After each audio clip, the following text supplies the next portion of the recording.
Hi అండి అందరికీ. నేను మీ Anusha Krishna. Welcome back to our channel. ఈరోజు స్టోరీ వచ్చేసి విధి కలిపిన ప్రేమికులు పార్ట్ 45. పాపం, ఎందుకు బావా తనని తిట్టావు? ఫీల్ అయినట్టుంది. కొత్తగా జాయిన్ అయింది కదా, తనకేం తెలీదేమో. తనకి డౌట్ వచ్చిన టైంకే మన ఇద్దరం క్యాబిన్ నుంచి బయటకు వచ్చి ఉంటాం. ఇక వేరే ఎవరినూ అడగడం ఎందుకని నిన్ను అడిగిందేమో. పాజిటివ్గా తీసుకోవచ్చు కదా.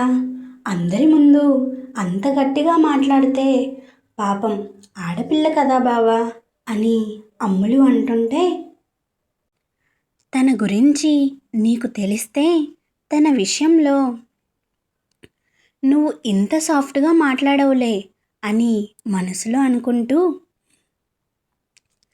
నా గురించి తప్పితే అందరి గురించి చాలా బాగా ఆలోచిస్తావు అమ్ములు అన్నాడు నవి బైక్ స్టార్ట్ చేస్తూ.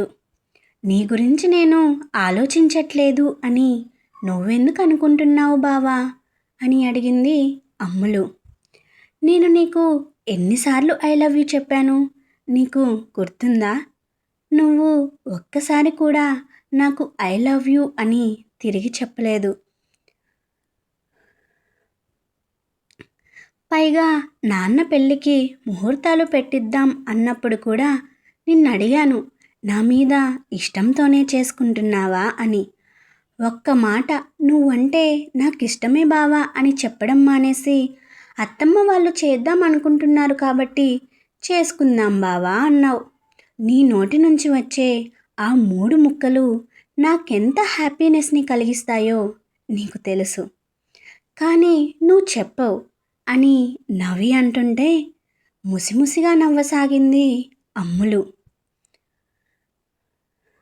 అమ్ములు నవ్వుతుండడం అద్దంలో చూసి, నవ్వు నీకు నవ్వులాటగానే ఉంటుందిలే. నా బాధ చెప్తే నేను నీ నోటి నుంచి ఐ లవ్ యూ అన్న మాటలు వినడానికి ఎంత తప్పిస్తున్నానో నీకేం తెలుసు. నీకు చెప్పినా అర్థం కావట్లేదు అని నవి అంటుంటే, చెప్తేనే ప్రేమ ఉన్నట్టా బావా అంది అమ్ములు మిర్రర్లోంచి నవ్వి కళ్ళలోకే సూటిగా చూస్తూ. అదేదో సినిమాలో చెప్పినట్టు చెప్తేనే ప్రేమ ఉన్నట్టు కాదు, కానీ ప్రేమ ఉన్నప్పుడు చెప్పాలి. చెప్తేనే కదా నీ ప్రేమేంటో అవతలి వాళ్లకు తెలిసేది అన్నాడు నవి.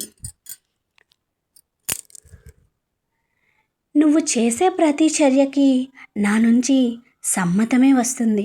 నా సమ్మతంలో నా ప్రేమ నీకు అర్థం కాలేదా? నా మౌనంలో నా ప్రేమ నీకు తెలియట్లేదా అంది అమ్ములు. తెలుస్తుంది, కానీ నీ నోటితో చెప్తే విందామని నా మనసు ఆరాటపడుతుంది అన్నాడతడు. ఒకసారి నా ప్రేమను చెప్పి అలసైపోయాను బావా. మళ్ళీ అలా అవ్వాలని నేను అనుకోవట్లేదు.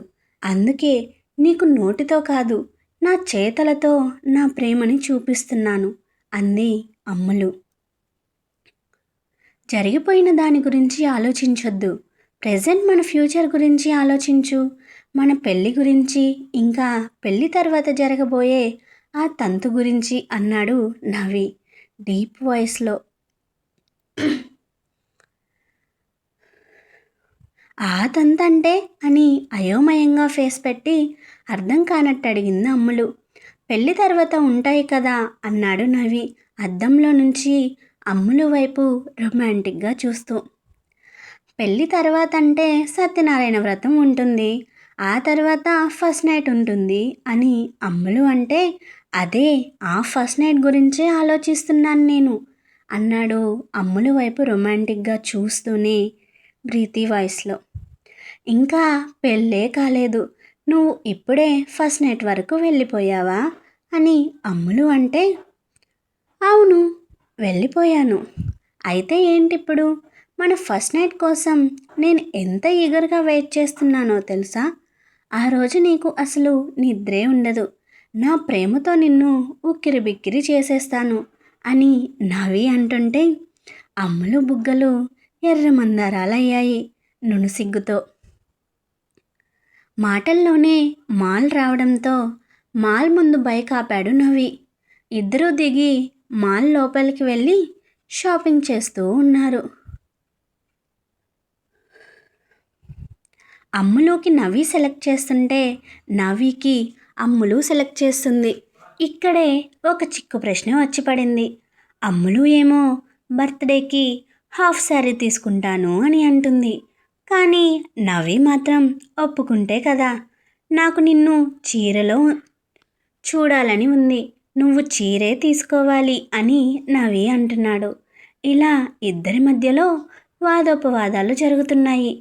పెళ్ళికి ఎలాగూ చీరేగా కట్టుకుంటాను, నా బర్త్డేకి లంగా ఓణీ కట్టుకోవాలని ఉంది, నేను లంగా ఓణీ కట్టుకుని చాలా రోజులైంది తెలుసా, లంగా ఓణీ తీసుకుంటాను బావా ప్లీజ్ అని అమ్ములు ముద్దు ముద్దుగా అడుగుతుంటే నవ్వి హార్ట్ మెల్ట్ అయిపోయి కాదని అనలేక సరే అనడంతో మెరూన్ అండ్ వైట్ కాంబినేషన్లో Kanjeevaram pure silk half sari lehenga తీసుకుంది అమ్ములు.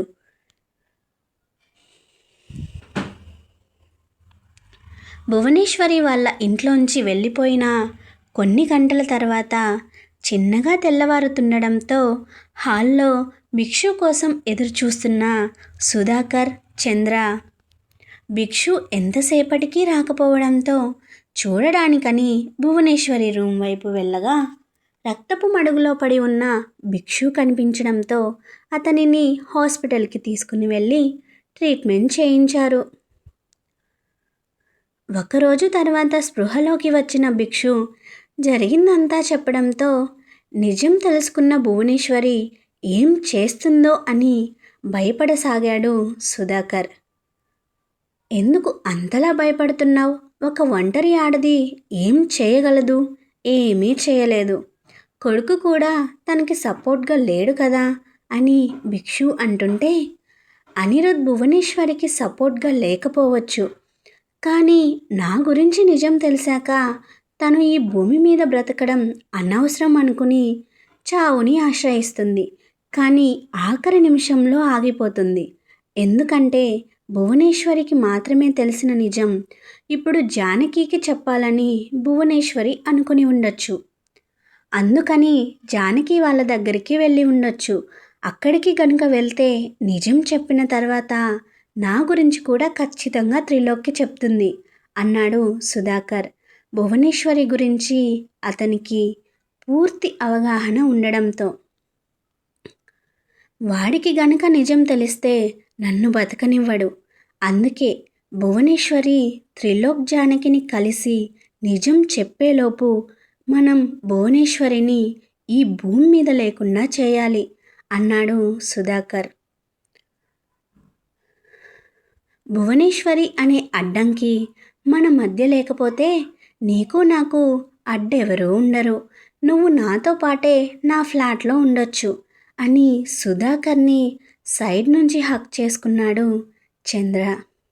అయితే ఇప్పుడే చెన్నై బయలుదేరదాం, అది త్రిలోక్ని చేరుకునేలోపు దాన్ని ఆ యముడి దగ్గరకు పంపిద్దాం అన్నాడు భిక్షు. ముగ్గురు కారులో చెన్నై బయలుదేరారు. కార్ని చాలా వేగంగా తోలుతున్నాడు సుధాకర్. త్రిలోక్ని చేరుకునేలోపు భువనేశ్వరిని పట్టుకోవాలని. పేరుకి సుధాకర్తో పాటు భువనేశ్వరి కోసం వెళ్తున్నట్టు అందరికీ అనిపిస్తున్నా భిక్షు చెన్నై వెళ్తుంది మాత్రం రమణాని చంపడానికే, తన సీక్రెట్స్ అన్నీ పోలీసుల చేతిలో పెట్టినందుకు. భువనేశ్వరికి బాగా తెలుసు సుధాకర్కి తనకు నిజం తెలిసినట్టు తెలిస్తే తను ఖచ్చితంగా చెన్నైకి వచ్చినట్టు సుధాకర్ ఊహిస్తాడు.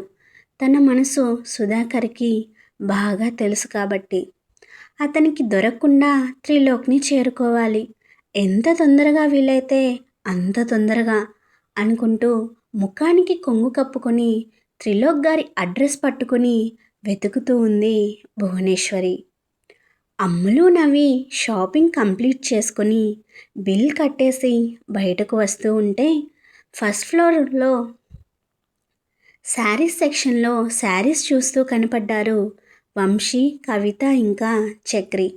కవిత శారీస్ చూస్తుంటే వంశీ చక్రిని ఎత్తుకుని చక్రికి చాక్లెట్ తినిపిస్తూ ఉన్నాడు. విన్నారు కదా, ఇది ఇవాల్టి విధి కలిపిన ప్రేమికులు స్టోరీ. ఈ వీడియో మీకు నచ్చినట్లయితే లైక్ చేసి సబ్స్క్రైబ్ చేసుకోవడం మర్చిపోవద్దు. నెక్స్ట్ వీడియోతో మీ ముందుకు వస్తాను.